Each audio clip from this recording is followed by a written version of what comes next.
Começando mais um Café com Negócios TV e eu tenho aqui o prazer de receber o meu amigo Dr. Guilherme Castro da ACVS. Seja bem-vindo, Dr. Guilherme. Muito obrigado, Dijan, satisfação. A gente tá dando risada aqui porque antes de começar a falar nós falamos de várias outras coisas aqui. O Guilherme, o Dr. Guilherme Castro, além de ser um excelente profissional, hoje com escritório, um histórico, nós vamos falar sobre isso, é um amigo de longa data e meu, como é que fala? Afilhado? Como é que eu falo? Padrinho? Não, eu sou seu padrinho. Né? Eu sou afilhado. Afilhado, né? Então, assim, estou em casa aqui e você tenho certeza que vai ser um bate-papo bem legal. Vamos falar um pouco do histórico. O Dr. Guilherme até chegar à CVS, como é que começou isso? Quando começou isso? Bom, Dijan, isso aí é uma história de 15 anos atrás, né? Isso só da parte Mentira profissional, data, né? Vai escondendo um pouco o calendário, né? Uhum. Mas uma história de 15 anos atrás, logo depois que eu formei, junto com mais 3 grandes amigos. Nós estamos falando disso aí, são 4 sócios hoje no escritório. 4 sócios no escritório, né? Então, nós somos amigos contemporâneos da faculdade. E surgiu logo de pronto uma amizade muito intensa, algo muito diferenciado que se mantém até hoje. E nós resolvemos levar isso para os negócios, né? Para a abertura de um escritório de advocacia. Então, nós começamos absolutamente ali com um esforço individual, cada um dando um pouquinho, numa salinha pequena, 30 e poucos metros quadrados, uma sala.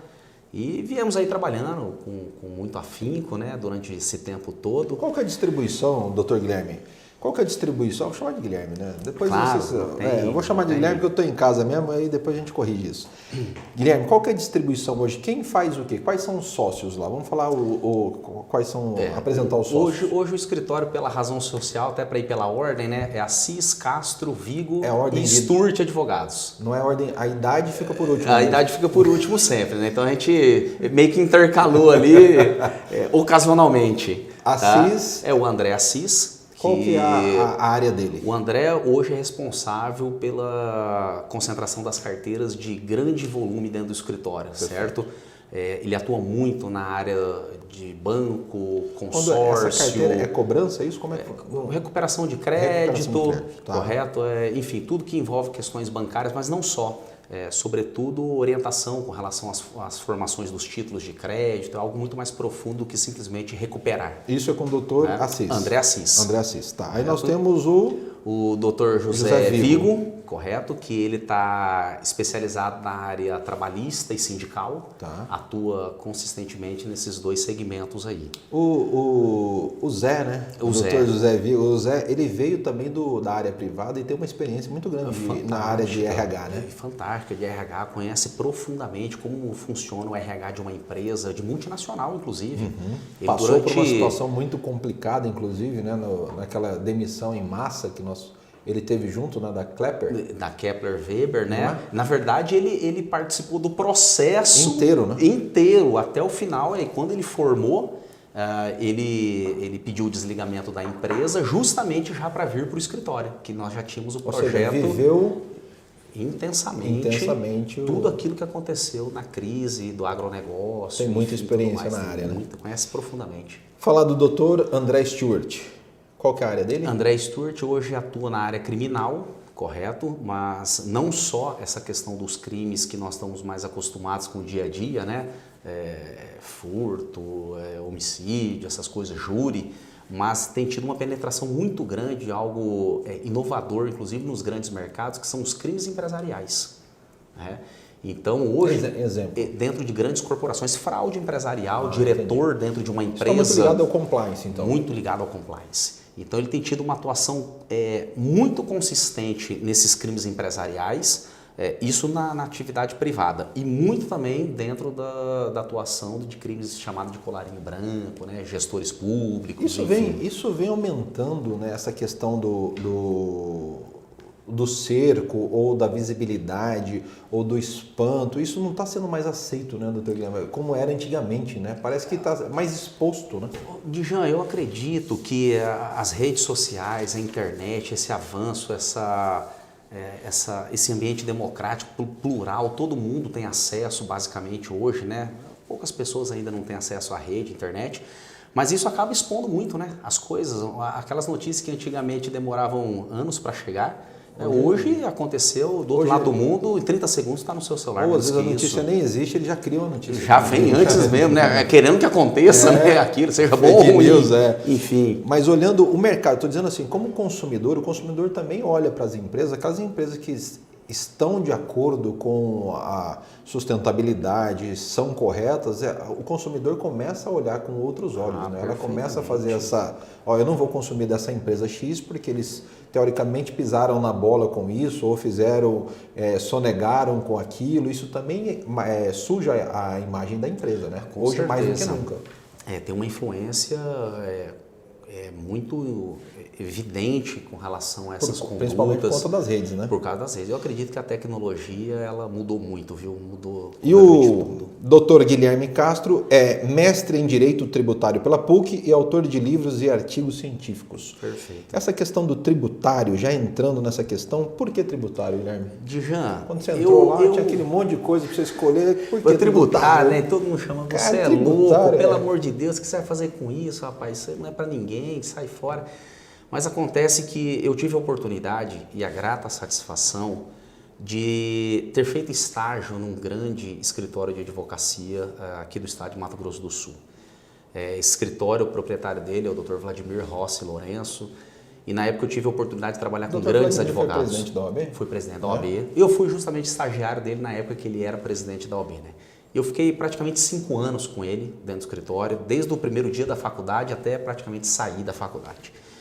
E ali eu tive contato com grandes advogados. Aprendeu mais no escritório do que na faculdade, muito, né? não tenha dúvida disso. A prática, ainda mais com aqueles profissionais, né? Com Clélio Chiesa, com Edmilson, Oliveira Nascimento, Aldivino, Robinson.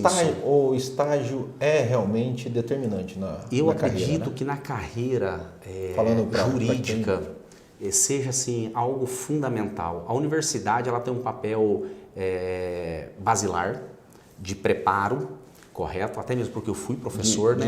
De norteamento. Ele dá um norte para você. Ele te dá ali a diretriz do ensino, correto? Mas a carreira em si, sobretudo da advocacia, é a vivência do dia a dia. Na prática, a teoria é diferente, né? Não tem jeito. Mudam-se as coisas, né, Jair? A gente tem visto muitas coisas aí ultimamente, sobretudo vindo do próprio STF, decisões ali que não são nem jurídicas, são decisões políticas, enfim. E a prática é diferente. Eu quero te fazer uma pergunta, porque quem assiste o Café com Negócio TV, nós estamos falando de empresários, empreendedores, micro e pequenos empresários. Como é que você enxerga a questão da educação? Você acabou de falar, né? A gente sabe disso, foi professor. Como é que você enxerga, eu perguntei isso também para o nosso presidente Mansur, como é que você enxerga essa banalização das faculdades ou universidades de direito no Brasil? Olha, eu acho isso terrível. Se não fosse a prova da OAB, onde nós estaríamos? Pois é, eu acredito que talvez num ambiente um pouco mais preocupante.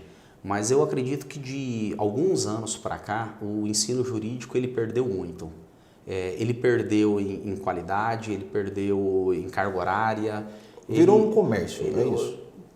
Para alguns, não vamos generalizar, justamente. Né? Não vamos generalizar. Eu acredito que existam ainda no mercado inúmeras instituições que são muito sérias. Graças a Deus. E levam o ensino como algo realmente precioso.